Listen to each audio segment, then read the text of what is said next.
Hello there. My presentation is on video games. I am Joe Buckner, and my partner is Trenton Nielsen. We chose to study video games. Over 70 million, over 70% of Americans households have a game system and play video games. It's a billion-dollar industry, um, and it's the pushing some boundaries of the new technology and creativity with its storytelling. And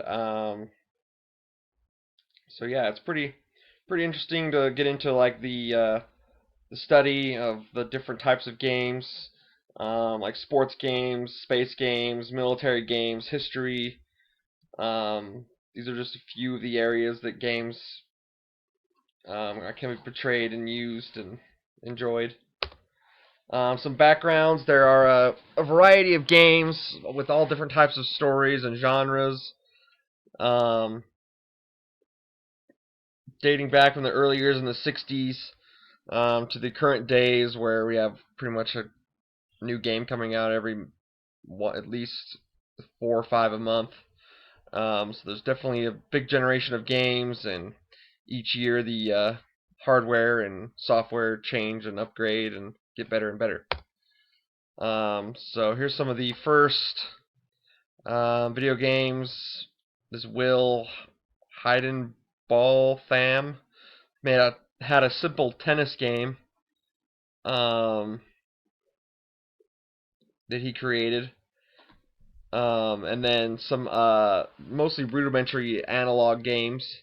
Um, Ralph Baer that made some games for the Department of the Defense in the mid '60s, um, and this game Chase was the first video game credited with the ability to display on a standard television set.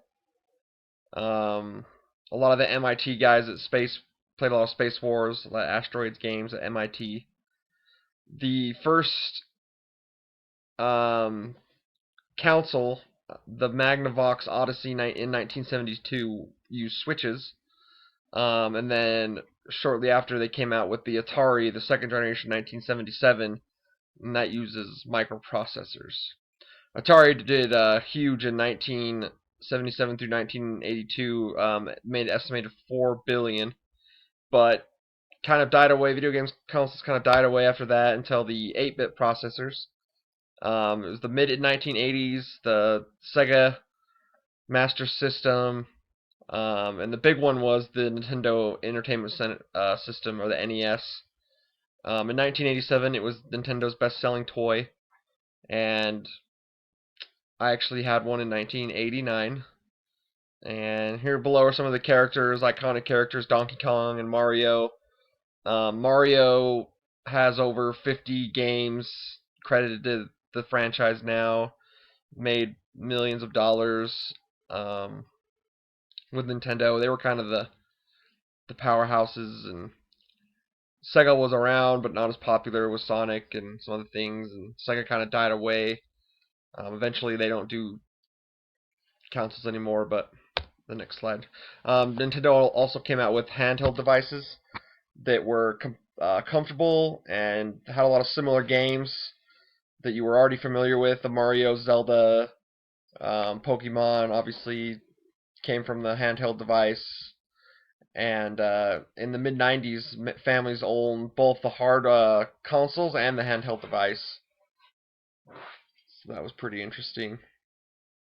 Um, Obviously, handheld devices now led into the cell phones. Everybody has a gaming system at their fingertips. Um, so some of the generations, each of these game systems continue to come out with new, and but from these past games, went Nintendo, the NES, and then it came out with the Super NES in 1990. A little bit better graphics, 16-bit. And then we have the Nintendo 64 with the 64 bits, came out in 1996. Still using the analog method. And then in the PlayStation, the first digital, use CDs as well as the Dreamcast. You can see the Dreamcast there on the right here.